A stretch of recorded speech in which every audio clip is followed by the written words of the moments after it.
So as Wi-Fi 6 has become more popular in the consumer market, you might be wondering to yourself, is Wi-Fi 6 really worth the upgrade?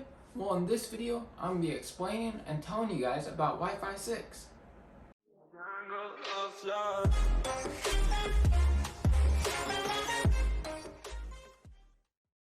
Wi-Fi 6 is also known as 802.11ax, and it's become a victim of its own success.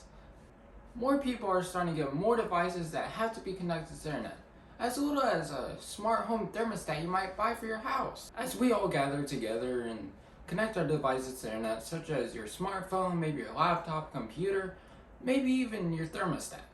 But anyways, it creates a latency issue. With Wi-Fi 6, you will get a little bit more consistent throughput.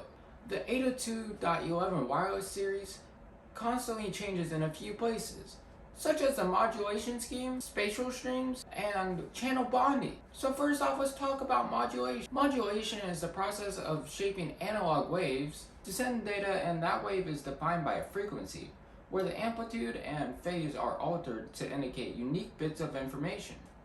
Quadrature amplitude modulation in 16 qualm means 16 ways possible that can indicate specific symbols. Higher qualm means higher modulation. Wireless is an unbounded shared medium. Everything affects if every signal must be demodulated and interpreted by receiving radio. Higher modulation can increase the data rate. Tighter constellations only work in the most pristine low noise situations. Now let's talk about spatial streams.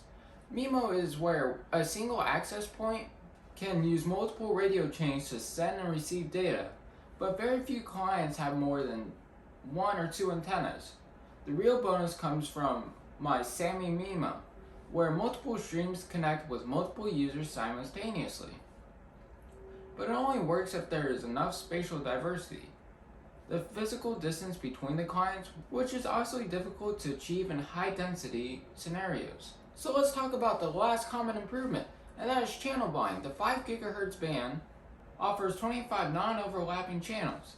Channels are 20 MHz subdivisions. You can double the channel to get 40 MHz channels, but then you only have 12 to choose from. 80 MHz channels exist that will drop you to 6 or only 2.